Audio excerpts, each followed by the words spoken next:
obviously being one of them, and you played a lot of shows solo as well, and also with the trio. When you're playing solo, there's nowhere to hide up on that stage. It's just you and your instrument of choice. Whereas when you're with the band, you've got someone to lean on. You've got people to play off, that kind of thing. Do you have a preference as to which format you're playing in? They're both really different. They're both very enjoyable. Solo thing, which I didn't really start till 2005. That was terrifying at first. Yeah, no doubt. It really was. It was sort of like you say, you're just completely exposed. You feel like you're under a massive microscope or something. Yeah. But so it was a bit of a learning curve just on how to do the solo show. It's I don't know, it's a different thing. In some ways, I probably enjoy it as much, if not more. Yeah, fair, cool. It's interesting that given you didn't start solo until a few years ago, even with all this experience behind you, you can still find something that's new enough to like it scare you, I guess. Yeah, that's the thing. It was, but it was a positive all round because it made you sort of you had to sort of approach the songs differently, the way you play it and in your head. Yeah, I guess, and it made you sort of once again look at the lyrics and the whole storyline, because that's first and foremost. It's you're there to tell a story, and that's right. And then everything else supports that. So you're trying to tell that story to the best you can. Absolutely. I guess in that, guys, it's far more about the song as opposed to the spectacle of a band. Yeah, it all comes down to the song. Yeah. Yeah. Over the past couple of days, we've been conducting interviews here, and there have been a number of artists who have cited you as like offering them help and influence. In particular, Billy TK Jr. I was speaking to him yesterday, and he couldn't sing your praises high enough. Is this something that you do on a regular basis? Work with younger and up and coming musicians, like help, influence, mentor? Is that something that you do regularly, or is this? No, it's something I probably should do a lot more of. Yeah. But yeah, Billy's. For anyone that doesn't know, Billy TK Jr.'s Kiwi follower. Is a mighty guitar player. Indeed, and I think he's finally made a record that belies his abilities. Absolutely, yeah. That's glad to have been of some help, and hopefully I can do that to others. Absolutely. He said 4 others. He said he remembered flying over to play you the record and sitting there as you listened to it. He's never been so nervous in his life. Oh, really? Okay. Yeah. I don't blame you. I think it's a bit of a nervous thing for him because he's done a lot of records and sort of hasn't been sure about whether he wants to be a pop artist or a blues player. And I think his forte is blues, and definitely, he's finally got the record. Yeah, I think so. John Brewster from the Angels was saying last night that once they hit their stride back in the day, the Angels made a point of taking younger up-and-coming bands on the road with them and like really kind of teaching them, I guess the ropes, because they saw it as an integral part in a band's education, because that was what happened to them with AC/DC. Is that kind of something that you agree with? Like, do you think that it's integral to a young artist's education, I guess, to really get out there and do that and to have someone take them under their wing? Yeah, I guess, look, I haven't thought about that much. I know when Cold Chisel last year did the Light the Nitro tour, I guess we wanted to, there's some few criteria there. One was to actually have a band that sort of complemented our style. Yeah. At the same time, it was all about, we did think about trying to give bands that did that and probably didn't quite get the break they deserved. Yeah. So quite often those kind of decisions are made by promoters and sort of their connections with the record company, with the main act, as it were. Yeah. Fair enough. Okay. So I think it's fair to say, Ian, that you're in the rather rare position of having been in, firstly, one of the biggest Australian rock and roll bands of all time in Cold Chisel, and secondly, having a successful solo career, not necessarily just by yourself, but like under your own name, a successful solo career outside of that. Over the years, how much, if at all, has one affected the other? Like, for example, when you recorded Matchbox some 5 years after Chisel split, did that, what you'd learnt with the band, kind of infuse into that? And then when you guys went back in to make No Plans last year, did your solo experience before that kind of infuse into that at all? Or are they so separate it's just too hard to say? It's a bit hard to call. For me, I kind of feel like I got like to think that I've got a different thing going on to Cold Chisel, so they do feel like two separate beasts. Yeah.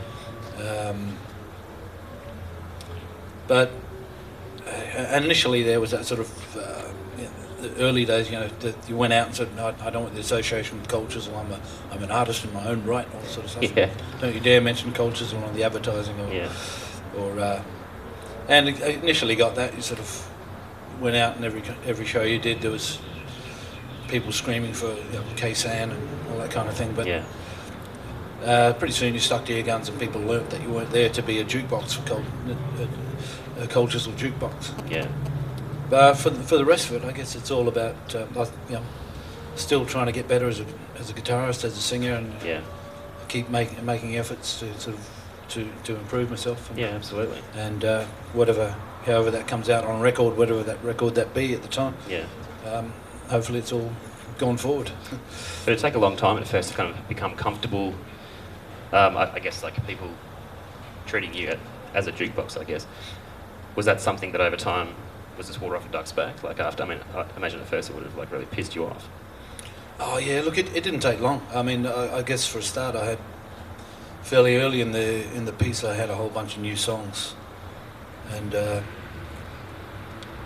was pretty clear fairly quickly, as I said before, that I wasn't there to be a jukebox. Yeah, absolutely. Okay. Your last record under your name was Solo on West 53rd, which was released about 3 years ago. Where are you heading at the moment? At the moment, where am I heading? I still really enjoy doing the acoustic thing, but I'm really enjoying electric and the whole trio, the power trio kind of thing. So that's something I'll stick with, and currently working on songs, and see what happens in the next year or so. Okay, so not really following on down that soul path at all. No, that was just something I wanted to do. I think everyone wants to do that. At one point in their lives, just get a chance to sing those songs and put them down if you're lucky enough to be in a position, put them down on a record. Yeah, fair call. It's quite interesting that when you released that singing soul records over in New York, about the same time Jimmy Barnes released a soul record recorded over in Los Angeles, pretty much the exact same time. You're on opposite sides of the country, really getting into the same kind of music. It's quite coincidental. He was going for a slightly different thing. Yeah, he was, but, like more R&B, I guess he was going. Yeah, I think so. Yeah, that's quite interesting. Okay, so where to from here, mate? I mean, obviously you're like still writing, you're still playing. So what's the plan? Where to next for Ian Moss? Well, to do all this Day on the Green shows coming up, and Red Hot Summer. Yeah. But just nothing. Just cruising along with the songwriting and work towards getting a record out. Yeah. It'd be remiss of me not to just briefly touch on Cold Chisel. I mean, you guys released your first album in ages, No Plans, last year, which was fantastic news for a lot of fans, and it was very well received. Firstly, how was it getting back into the studio with those boys? It would have been quite interesting, I imagine, because you're all in very different places to how you were back in the 80s, 70s. Yeah, well, obviously, and there was an extra sort of, thing thrown in there with the passing of Steve Presswich. Yeah. So kind of still coping with that and getting that past, and then trying to do the right thing, sort of get used to the new drummer and do the right thing by him. It's either it was working or it wasn't. And recording process is something pretty different to what we would have done in the past.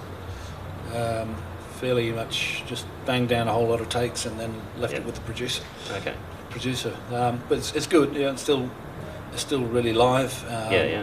In the past, you might have done 3 takes, picked the best one, and then you've got to nurture that and build it up. The difference is then you end up in overdubbing land. It's not quite as spontaneous. Fair enough. Any plans, Cold Chisel wise, in the future? We're still keen. I should say no plans.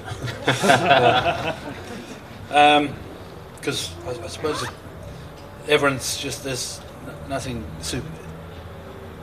Well, the definite is let's talk in say the beginning of 2014 to see if we're all still interested. Okay, fair enough. Yeah. Fair enough. I think we've got a couple of minutes left. We might have time for like maybe a couple of questions from the audience. I'm sure there's a question or two out there for Ian Moss. Don't be shy.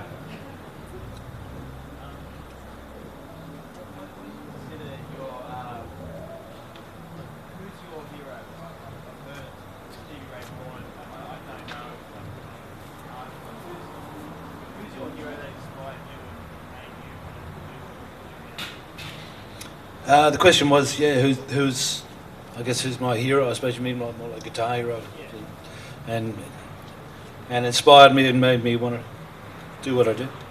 It was ultimately it'd have to be Jimi Hendrix. And it was around that time, but that's when I started learning guitar. The radio was full of it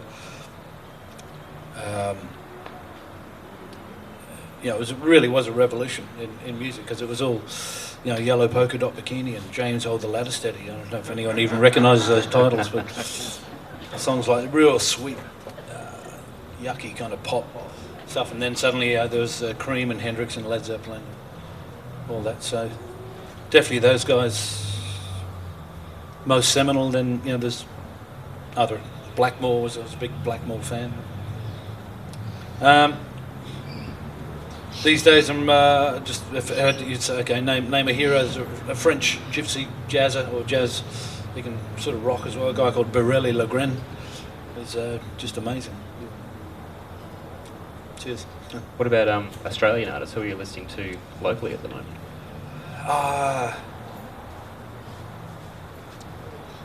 Not going out in particular. I mean, I just listened to Ray Beadle, and that was very scary. I mean, he is scary. He's fantastic.